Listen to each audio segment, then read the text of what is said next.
แล้วว่าพอดีบ่อยากเอาเข้าเงินเลยบ่มาใกล้นะโอ้มันก็อยากเอาเข่าแล้วแต่เงินนี่แหละเฮ้ยเอ้ยเออ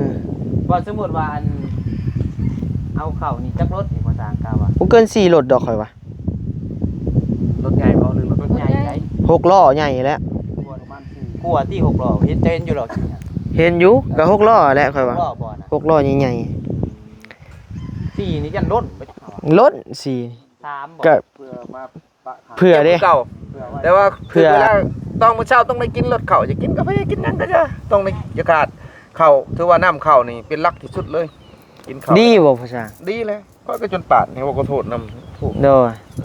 ไปกับพ่อเนาะเจ้าก็ได้เพาะชอดแปลว่าเฮากินบ่ถึงเวลาคือว่าหิวเลยมันบดเข้ามันบดกระเพาะตัวเองมันชอดได้บาดนี่ไม่แล้วมันนั่นเด้บอกเขาไม่อยู่อันนี้สร้างเห็ดแท้ไม่แล้วน้อยไม่แล้ว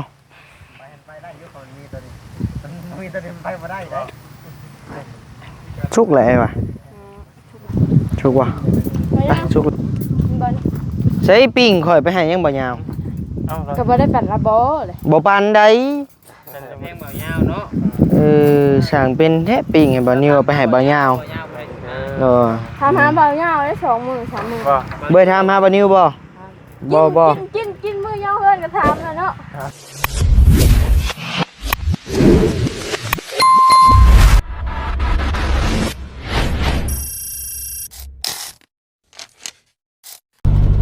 ไปพี่น้องเอ้ยเนาะโตบ่ได้พ่อหน้ากันมื้อหนึ่งเต็มพี่น้องเอ้ยเนาะทางบ่นิวก็ได้พี่น้องเอ้ยบ่สบายเด้อพี่น้องเด้อเนาะมื้อวานนี่บ่ลงคลิปมื้อเลยพี่น้องเอ้ยเนาะบ่ได้แจ้งพี่แจ้งน้องเลยพี่น้องเอ้ยเนาะบ่ได้ไปทางใดบ่ได้มาทางใดเลยพี่น้องเอ้ยเนาะขนาดมามื้อนี้ก็ยังกัดแขวตัวเองมาพี่น้องเอ้ยเนาะเดินทางมากับบ่ยาวกับผมทางลากพี่น้องเอ้ยเนาะมันเป็นอย่างน้องสั่งเป็นเหยียดใจกันลีนี่พี่น้องเอ้ยเนาะบ่ป้องก็เป็นได้พี่น้องเอ้ยเนาะมื้อนี้บ่ป้องก็ลูกบ่ไหวว่าซั่นเนาะแต่ว่าบ่นิ้วนี่เริ่มไข้แน่แล้วแต่ประธานยาวนี่ยังพักลากอยู่พี่น้องเอ้ยยังก็บ่ได้มันเป็นตาหน่ายคักเนาะเมื่อยตอนนั้นท่านได้ออกมาท่านได้เมื่อยมันได้เมื่อยแล้วมันออกมาเมื่อยซ้ำปานนี้คนเป็นไข้ในนั้นได้เราอยู่เงินก็ว่าโอเคไข้แน่ออกมาฮอดหน้างานโอ้เมื่อยขี้คร้านแล้วบาดตอนแรกมันชื่อน้ำยาเลยแม่ยาสุดไวมีเป็นซักยานะมันเจ้าเจ็บหัวป่ะนี่เอามียาน่ะอยู่ได้ยายังกาโบอยู่ตอนจะไปซักเขาเสียเลือดแล้วเนาะเนี่ยจัดยากินด้วยหน่อยโดยบ้านพี่น้องเอ๋ยเนาะฮอดทางเขาบ้านนาแพกแล้วพี่น้องเอ๋ยเนาะเดี๋ยวจะหน่อยก็ฮอดละทีดินใหม่น้องน้อยเฮาจักฮอดขั้นตอนใดแหละพี่น้องเอ๋ยเนาะบ่ได้ติดตามเลยทางบ่นิวก็ได้เพราะอันนี้แหละมันเป็นมาลุมป่วยไปพี่น้องเอ๋ยเนาะเมื่อยน้ำบ่นิวก็ได้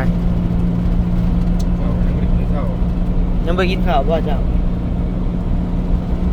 ยังสิเมื่อยน้ำตัวบ่กินข้าวแล้ว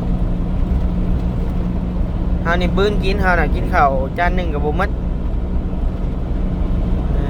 ดังได้เป็นกระเพาะน้ำหน้าบ่นิวพี่น้องเอ้ยเนาะเป็นกระเพาะหรือยันสารอาหารมันเข้า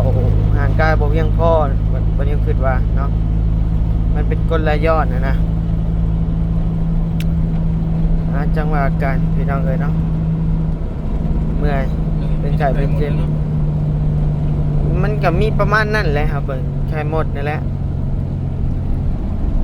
มีย่างยังไงน่ะนกโอ้นกลายเลยมื้อนี้มีแต่นกพี่น้องเอ้ยกับไข่หมดแดงพอแล้วบ่ซื้อแล้วหมดเงินแล้วทางวันนี้ก็ได้บ่มีเงินแล้วจังไดพอสร้างมาอยู่บ่มื้อนี้พี่น้องเอ้ยเนาะต่อ เอ้ากระโดดกระเดแหละเนาะตัวไผ่นะมีเงดไผ่หลุดคันสีแดงไอ้ไผ่หลุดคันสีแดงไผ่จะใส่หมวกนะซะแม่นบ่แอนโอ้บ่แอนเนาะ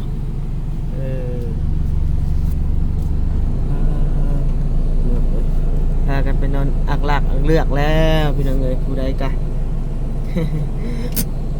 ใส่น้องน้อยเป็นอยู่ใส่เนาะพี่น้องเอ้ยเนาะไปทางใดล่ะไปประธานยาไปน้องเอ้ยเอาพี่น้องเอ้ยเนาะกราบทักทายสบายดีเด้อพี่น้องเอ้ยเนาะทักทายสบายดียามเป็นเพลนพี่น้องเอ้ยเนาะบ่ายหนึ่งเด้อพี่น้องเด้อเนาะ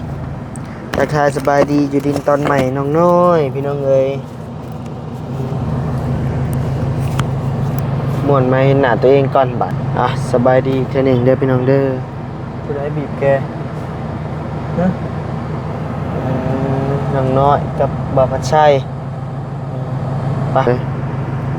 นอนอยู่รถบ่เจ้าเปิดแวนในประธานก่อนพี่น้องเอ้ยไปเอ้ยพี่น้องเอ้ยเมื่อยเด้ต่อเมื่อยนักนวลขลุ่งในพี่น้องเอ้ยสบายดีเด้อเฮ้ยไผก็ใส่บวกคือโจรแท้นี่บ่แดดเนาะ แมบปุ๊บใส่ปุ๊บครัวเนาะบ่แอนก็มา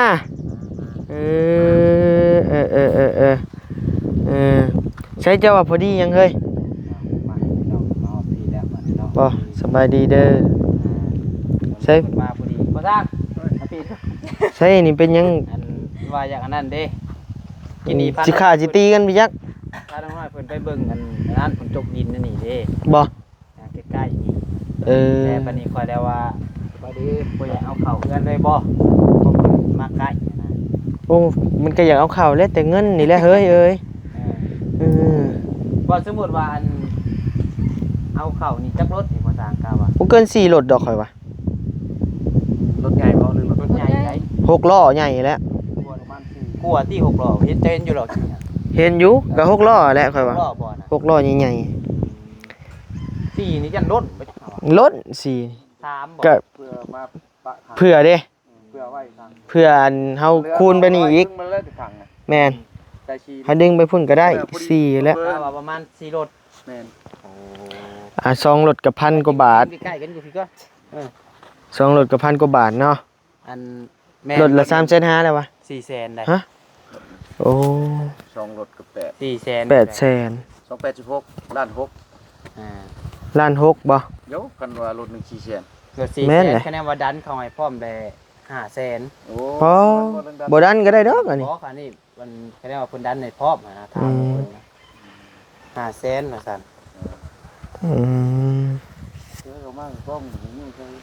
ยังอยู่ดอก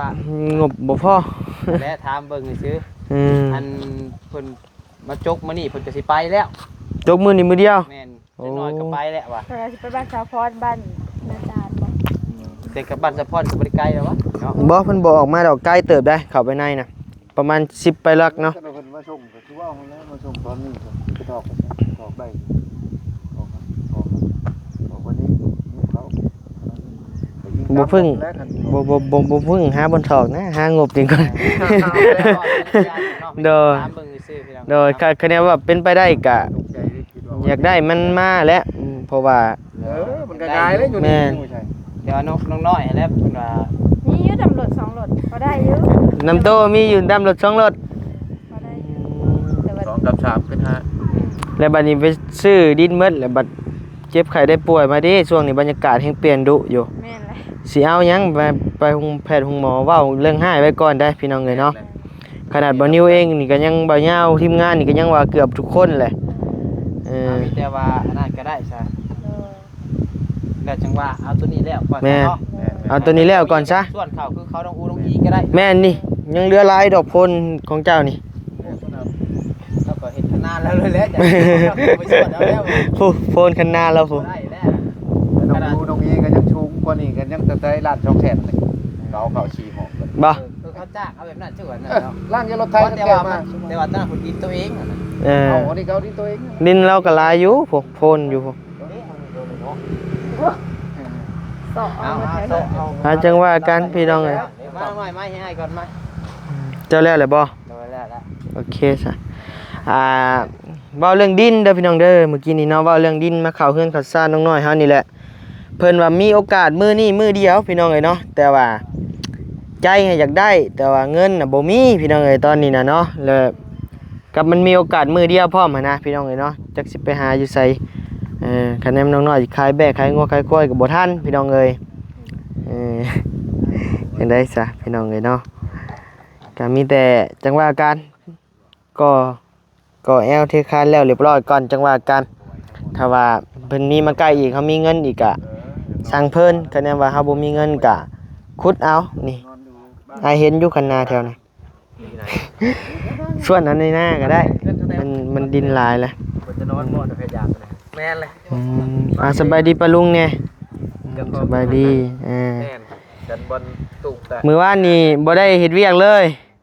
พักงานเลยอันนี้ไผสั่งมาบ่พัดไส้บ่ โดย โอ้บ่ตุนโอ้แม่นพอดี เจ้าสิบ่มาเฮ้ยมื้อนี้ โดย เจ้าสิวิ่งไปมาใช่ดอก โดยคอยว่าสิแวะเอาแต่ซ้ายกี่นี่เลยบ่ยาวว่าเอ้าบ่พัดไส้สั่งมาแล้วว่าซั่นโอเคจ้ะ เพราะว่าบ่ยากก็ว่าแดดเราไข่แล้วอ่ะแดดบ่มา แม่นมันบ่มีไผอันแบบว่าที่แน่นอนว่ามาหั่นนะ ก็เลยว่ามาตูนว่าให้สั่งมาก่อนรถ เอาตกแล้วหมวกเจ้าหั่น เลยสั่งมา โดยโอเคแล้วจ้ะฮะ บ้าน3 เท่านี้เอาเหยาะนี่อู้หูยหั่นจนได้ เป็นกระเพาะเด้อพี่น้องเอ้ยขอโทษขออภัยน้ำลายกาหาได้เบื้องหนึงเนาะพอสั่งเนาะพากันกินข้าวกินน้ำมื้อละบ่ได้หยังกินพอสั่ง บ่มันใช้สิ ปิ้งปลาทูปิ้งชิ้น โอ้ เรียบร้อยได้กินมาบ่ทันซ่านนิดเดียว อยากกินสิ้นแห้งเฮ้ยเห็นสิ้นแห้งปิ้งแล้วบ่ ปิ้งโดนแล้ว ปิ้งให้ได้เฮ้ย ปิ้งให้แน่ พี่เจ้ากินแล้วบ่ กินแล้วปิ้งตอกเดียวก็พอแล้ว กินแห้ง มากับไผมาผู้เดียวบ่หรือชอง หมุดขึ้นน้อยหมุด โอ้ ขึ้น หมดขึ้นนะฮะ ครับง่ายแม่ง่ายแม่ สบายดีเด้อพอสั่ง สบายดี ใช่คนงานไปใส่ อยู่น้ำพอ ลมกับพ่อนังน้อยบ่ใช้บ่แอนมื้อนี้ลมยังพัดมา ลมแห้งมันนี่นะ ลมแห้งพัดมาฮอดพี่เลย มาพี่เลยปกติบ่เห็นเบาเอ็นได้แม่นบ่ บ่เห็นได นี่ก็บ่ลีรอบ่เห็นกัน แม่นไปทางใดมาทางใดคือว่าบ่เห็นหลายมื้อหลายวันแหละ ขอหายใจใหญ่ก่อน เป็นจังได๋คืออันใจใหญ่แท้ ยอมแล้ว ยอม ยอมแล้ว ยอมหยังอะน่ะ ยอมยอดวิวนี่แหละ โอ้ ก็ได้ยอดวิวก็ขึ้นหาทางไปก็ยาก โดย หายใจใหญ่นี่แม่นโลดแหละ ยอมแล้วแหละติ ยอมแล้วแหละขนาด เอ้า ใจ ค ใหญ่ นยังมาครบคนโอ้ย บ่จักทาง หมด ไปบ่เอ็น หมดฮู้บ่หมดหยังพอสั่ง หมดชะงาม หมดมีแขวอืม โอ้บ่คิดว่ามันสิครบคน ปิ้งจังงั้นนี่กินหลายบ่ บ่ปิ้งตอกเดียวพอละอยากหย่ำสีน้ำจ้างปะอย่าเอาตัวเอ็นกว่าเฮ้ยเอาตัวซีนกว่า จักซีนแน่ ซีนบ่ บ่ตัวเอ็นไม่ใช่บ่ตัวซีนได้ บ่ มันก็จะเป็นไส้แห้งนี่เด้ บ่มักเด้ บ่มา บ่ บ่ ยังงาม มันย่อยบ่ทันเลยกระเพาะนะ เป็นกระเพาะว่าเจ้าก็ได้ แม่นเอาเป็นบ่เจ้ากะ เป็น คอยดี จักเดือนจักปีเลยเป็นนะ โอ้2 ปีปลายแล้วเป็นกระเพาะนะ เอาเป็นตลอดเวลาเลยนี่ เป็นแหละบัดเฮากินชื่อเพชรเนี่ยมันก็ลง เฮ้ยกินเผ็ดๆแล้วก็ขึ้นเออ ชื่อเพชรแล้วมันก็ขึ้นนะ เฮาน่ะเป็นตลอดเลย ตลอดเวลาเลยเป็นกรดไหลย้อนน่ะ จะนี่บ่ อยู่พี่ ของนอกกันในคอนี้ แม่น อ๋อ เอิ่มขึ้นมาได้สมนะ ยามนอนว่าขออนุญาตมาคมปากเนาะ บอกมันเป็นไปหมดแล้วยามนอน มัน นอนต่ำก็ไหลขึ้นมาอยู่แล้ว มันคมปากได้ครับเป็นคนละย้อนขึ้นมา จักสิเฮ็ดได้จังสิดีหยังวะ มันก็ ยากะสารพัดยาเลย โอ้ถ้าถามว่าเรื่องดีบ่มันก็ค่อนข้างสิยากได้ บ่ หนึ่งมาเฮากินข้าวให้ถึงเวลา อื สอง ม มาลดเผ็ดลดเค็ม แม่ กินแบบ มันรสเฮ็ดบ่ได้ จืดๆนะ มันจืดนะ เฮาบ่กินบ่เผ็ดมันกินข้าวบ่แซ่บเนาะ บ่แซ่บแล้วบ่ลงพุ่นแหล้ว ข้าวบ่อยากลงนะ อื่นบ่ลงค่าอื่นถึก ใบยาคิ้ว ฮะ 7 ใบยาคิ้วยอด ยอดใบอะคิวยำ7ใบคู่มือบ่ พอแล้วยำคือเดียวเกี่ยวลงกันค่อยกินลงเบิ่ง อื่นหมดใบมันหยังเลยบ่หรือว่าย ำเกี่ยวเบิดใบมันแหละ แล้วก็อื่นแต่น้ำบ่หรืออื่นหมดใบ ใบเลยยำกั้นใจกินลงเบิ่ง คิวเลย โอ้ยคิ้วมันก็อดเอา มันบ่ได้คมบ่ได้ผาดบ่ เคยย่ำแล้ว ได้อยู่ก็ย่ำเฮาเคยย่ำใส่บาทใส่หยังอยู่ รสชาตินั่นแหละ แหมมันเคลือบก่อนบ้านมื้อเช้าก็มีแต่ต้มน้ำข้าวอะไรกินต้มเอาประมาณกำหนึ่งนะต้มเกี่ยว หากบ่สร้างแล้วเคยผ่าตัดกระเพาะได้เนาะ บ้านนี้เจ็บคือเก่า แต่ว่าถึกเวลาต้องมื้อเช้าต้องได้กินรสข้าวจะกินกาแฟกินนั่นก็จะต้องได้จะขาดข้าวถือว่าน้ำข้าวนี่เป็นหลักที่สุดเลยกินข้าว ดีบ่พ่อช้าง ดีเลยก็จนปาดนี่ว่าก็โทษนำถูก โดย ถูก ไปกับพ่อเนาะเจ้าก็ได้ เพาะชอดแบบว่าเขากินบ่ถึงเวลาคือว่าหิวเลยมันบดข้าวมันบดกระเพาะตัวเองมันชอดได้บาดนี่มันนั่นเด้บาดมาเดี๋ยวนี้เฮาย่างแล้วเฮาให้ได้กินบ่ต้องอดไหนมื้อเช้ามากินข้าวชั้นชัยแล้วได้ข้าวได้คอยคั่นกันว่าโอ้ยอดข้าวเลยบ่ได้อดก่อน ไปกับตะก้อนบ่ได้เป็นนะ 1 2 3 เนาะข้ามาเห็น YouTube นี่ แม่น เฮาก็ค่า YouTube นี่ได้ ตอนนี้ YouTube มา2ปีกว่าเนี่ยก็เป็นกระเพาะเลย แม่นเพราะว่าเฮาว่าง่ายเฮาไปป่าไปดอนแหละมันบ่มีแนวกินเลยเฮาบ่กินหั่นน่ะ บ่ถือปอดกิน อืม แม่นเลยแต่ก่อนบ่ได้เป็น ทุกคนนะพี่น้องมาเฮ็ด YouTube นี่บ่าวบุญเกี่ยวว่าทุกคนเนาะบ่เมฆก็เป็น บ่เห็นจะเป็นเวลาคิดว่าเป็นแต่บ่เอ็นเองได้นี่ อ่า คนอื่นก็เป็นกันเนาะ ลูกพี่ใหญ่เฮายังบ่เว้าแล้วน่ะ แฮงติดยาตลอด เออ ติดยาติดบ่ ติดยาตลอดแล้วนะ มันฮ้อนบูดนะ อืม ไปหาหมอก็บ่เซา เฮาน่ะบ่ฮ้อน แต่ว่ามันไหลย้อนเฮาน่ะ ฮ้อน กระเพาะไข่กระเพาะลมกระเพาะนี่2-3กระเพาะได้กระเพาะอก บ่ แม่น เฮานี่เจ้ามันเป็นกระเพาะหยัง บ่ได้ฮ้อนติ บ่ฮ้อน บ่ฮ้อนกระเพาะอกกระเพาะ เด้อ คอให้จะหล่ออยู่ มันเห็นได้นี่ นั่นแหละกระเพาะอกมันหนุนขึ้นมาแล้ว มัน จะล ดีง่ายอยู่บ่เจ้าวะ เช้าไวอยู่ ตัวนี้หะบ่ แม่นเช้าไวอยู่ 6 เดือนเลยแล้วนะ โอ้ต้มกินน้ำนี่แหละหักไม้ตอกเท่านี้แหละ คะแนนกระเพาะฮ้อนเลยยากบ่ กะบ่ยากกระเพาะไผ่นะก็มันก็มีอยู่ตามหลัก ได้ก็บ่มี สุดท้ายก็นำโทรศัพท์นั่นแหละเฮาก็เขียนเข้าไปก็เป็นกระเพาะนั่นนี่เพิ่นสิมียาเฮากินยาสมุนไพรนํแบบเฮาก็เชื่อแน่บ่เชื่อแน่แล้วเทื่อมันถือกะลีได้พะญาติกันว่ากินยาลวงเฮาบ่อยากให้กินหลายลำไส้มันเปื่อยแพ้ตับอีกเด้ แม่นแผลไตก็ ครบเบิดได้เฮาก็พยายามที่สุดต้มกินน้ำข้าวลงเบิ่งมัน น้ำข้าวต้มเอาบ่ น้ำข้าวเฮาธรรมดานี่แหละต้มกินบ่อยากก็อดเอาละคือผู้ช่างเลย ต้มแบบจืดๆเลยบ่พ่อช้าง แม่นเอาเกลือใส่จักหน้อยหรือว่าน้ำปลาก็ได้ ว่าง่ายกินแทนข้าวบ่ แม่นบ่เฮากินน้ำข้าวก่อนแล้วบัดนี้เฮาก็กินแล้วข้าวยามจะกินแล้วเฮากินน้ำข้าวก่อนมื้อเช้ามา ได้เคลือบแบบว่าลำไส้เฮาดิ โดย เคลือบก่อนนั่นนะทำไม สิลองเฮ็ดเบิ่ง แม่นที่ต่างๆก็ยังนำเราได้ โดยเลยลงบ่พ่อช้าง มันก็ นี่แหละเนาะ ลงแหละมันก็ไข่ไปโอ้เรื่องกระเพาะนี่มันหลายมันหลายเหี้ยงหลายตอน โดย เรื่องกระเพาะประสาทนี่ก็คนเป็นประสาทนี่ก็เป็นกระเพาะคือกันมันคิดหลายเด้ โดยเอ้าโจ้ไปก่อนเรื่องกระเพาะพี่น้องเลยมาหาน้องน้อยปิ้งอันนี้ให้บ่นิ้วก่อนสุกอยู่บ่น้อยใส่แนมกล้องเนี่ยจับไม้แนมกล้องโอเคปิ้งสิ้นแห้งบ่นิ้วกินพี่น้องเลยพอได้หย่ำซื่อๆดอกพี่น้องเลยเนาะไผนอนเมื่อคืนนี่นอน พอ เก็นี่แหละกำลังเริ่มการก่อสร้างเฮือนครับพี่น้องเนาะคนมักไปคนเดียว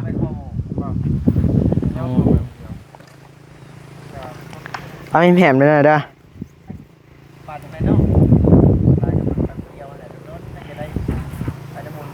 ใหม่แล้ว ดูไหม บอกเขาไม่อยู่อันนี้สร้างเห็ดแท้ไม่แล้วน้อยไม่แล้ว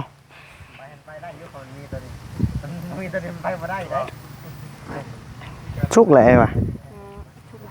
ชุกวะไปชุกเลย ไปมาพี่ บ่ายเนาะ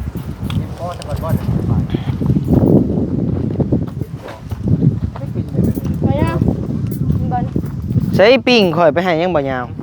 เอาเรา ก็บ่ได้ปั่นละบ่เลย บ่ปานใด จะเพลงบ่ยาวเนาะ สั่งเป็นแท้ปิ้งให้บ่นิวเอาไปให้บ่ยาว บ่ยาวไป เออ ถามหาเบายาวได้2 มื้อ 3 มื้อ บ่ เบ่ถามหาบ่นิวบ่บ่ กินมื้อยาวเฮินก็ถามแล้วเนาะ บ่ต้องถามดอกข่อยนะบ่ต้องถามดอก ถามอยู่น้อยนึงใช่ไหม ถามอยู่ อื เอาม่วงขึ้นมาก็อันยำตำให้ว่า ตำนั้นกระป๋อมก็มีเลย มา กระป๋อม ไปตำมะม่วงไปบ่กินบ่เอายาม นี่กระป๋อมวะบ้านเรือนกันหรอ บ่ก็ได้ กระปอมเจ้าดิ มันตายแล้วบ่ ตายอยู่ ดื่มหมดกระปอม ปิ้งไป จริงอ่ะ ปิ้งกระป๋อม อืม ปิ้งกระป๋อม เอาพี่น้องกินนี่ก่อนเอามาพระสีบิดน้ เฮ้ยไปกินแล้ว ำมีบิดน้ำบ่ แล้วก็หากินอิ่ม กินแล้วบ่พ่อช่าง ก่อนจะปิดก่อนอีกแล้วก่อนแล้ว แล้วปิ้งกระป๋อมปิ้ง บ่พ่อช่างบ่ซื้อมานี่อืมแซ่บเนาะเฮ้ย เฮ้ย เห็นยังไงตกใจเลย ป้าโตนอนเบิดแหละ ตายไปเลย มันตายเลยนะเบายาว ปล่อยมันถ้ามีแต่กระป๋อมน้อยๆมันหลักปล่อยแล้วตื่นไปนะ ค่อยหลักปล่อยแล้วเติม มีแต่กระป๋อมน้อยๆมันเป็นลูกมัน ใช่ไหม เรียบปอมเนี่ย มันมีนะแม่มัน อืม ดุมันน้อยๆปอมไม่ใช่เนาะ ลูกมัน ปล่อยตัวนั้นหน่อยเลยเอาตัวนี้ ตัวใหญ่ช่องกูนะ เอากระป๋องกาเลย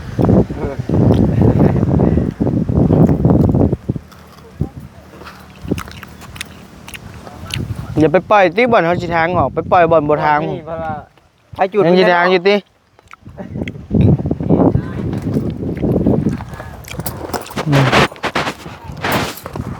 เป็นจังได๋มือหยกเสาพ่อช่างจักคนมา โอ้หลายอยู่ได้ หลายบ่ 10 บาท อืมรับลื่นบ่ แอน ใครอยู่ซั่นน่ะ ไว้อยู่ประมาณ2 ชั่วโมงสำเร็จเบิด อืม ทั้งเทกันออกกันเพื่อน โดย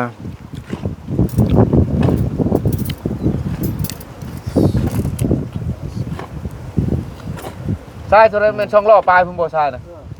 ปลาถึงปูนนี่บ่จะใช่ปูนเท่าไรล่อสอบหนึงกับเครื่องบ่สอบหนึง ชอบเป๊ะ นี่ว่าผสมกัน เป็นยังไง มันจางหลายก็มันก็บ่คัก นี่เด้นี่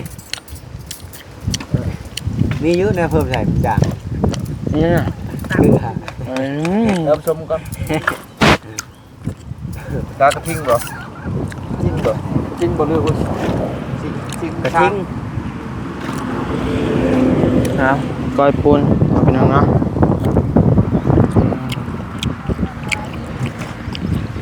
แซ่บเว้ยกินแห่นี่พี่น้อง จะพาชื่อเนาะแซ่บเพลงอีก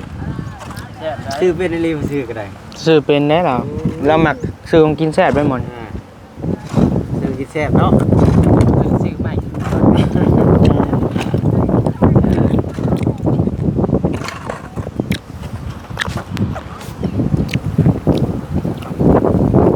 เอาไปพี่น้องเอ้ยเดี๋ยวพอกันใหม่ในคลิปหน้าเด้อพี่น้องเด้อเนาะสำหรับคลิปนี้อยู่ดีไม่แห้งเด้อพี่น้องเด้อเดี๋ยวพอกันใหม่ในคลิปหน้าโดยสบายดี